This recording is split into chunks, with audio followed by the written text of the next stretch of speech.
আজ আরেকটা নতুন কেস দেখাচ্ছি। ভদ্রলোকের বয়স এখন প্রায় 41 বছর বয়স, মাস্টারমশাই স্কুলে পড়ান।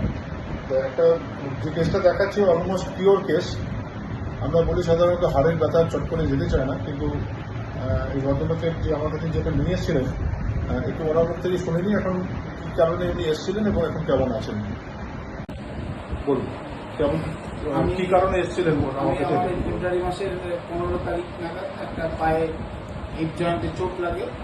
সেই ব্যথাজনিত কারণে আমি প্রিলিমিনারি স্টেজে বেশ কিছু অ্যালোপ্যাথি ডাক্তার দেখিয়েছিলাম এবং তাতে সাময়িকভাবে একটু কম ছিল, কিন্তু পরবর্তীতে ওষুধটা শেষ হয়ে গেলেই তার ব্যথা আবার ইন্টেন্সিটি বাড়ছিল, যে কারণে আমার তখন মনে হলো যে তাহলে একটু হোমিওপ্যাথি ট্রিটমেন্ট করানো যেতে পারে। আমি খোঁজ খবর নিয়ে ডাক্তারের কাছে এলাম। Doctor Debashish Mukhopadhyay sir. আর 2026-এর ফেব্রুয়ারিতে আপনি চোটটা পেয়েছিলেন কোমরে? 2026 ফেব্রুয়ারিতে। হ্যাঁ, আমার কাছে এসেছিলেন এপ্রিল মাসের 17 তারিখ। পেইন ব্যথা, যে আলটিমেট এই মুহূর্তে আমার ব্যথাটা তাই নেই বললেই চলে। হ্যাঁ, আমি এখন মানে সুস্থ ফিল করছি। হ্যাঁ, মানে এই অবস্থায় সুস্থ ফিল করছি, ভালো লাগছে।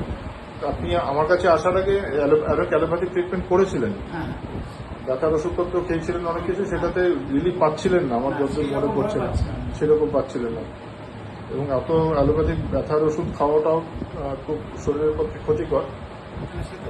সেই কারণে আপনি সুইচ ওভার করতে চান হোমিওপ্যাথিতে, এবং ওষুধ দেওয়ার পরে আপনি গ্র্যাজুয়ালি আপনি ভালো হয়েছেন আর কি।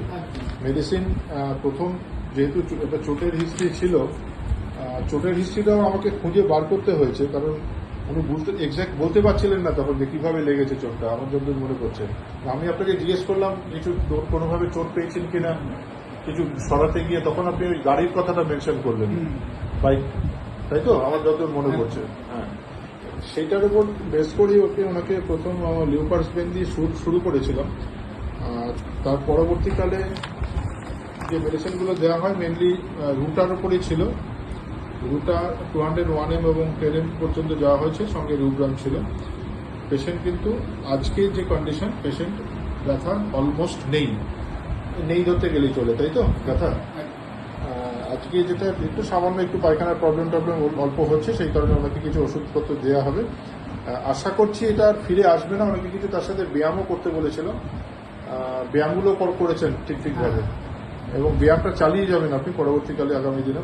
ব্যায়ামটা করলে পরে আশা করছি আর পরবর্তীকালে আর এই ব্যথাটা ফিরে আসবে না কখনো। ঠিক আছে, ঠিক আছে, আপনার পারমিশন নিয়ে করলাম ভিডিওটা। ওকে।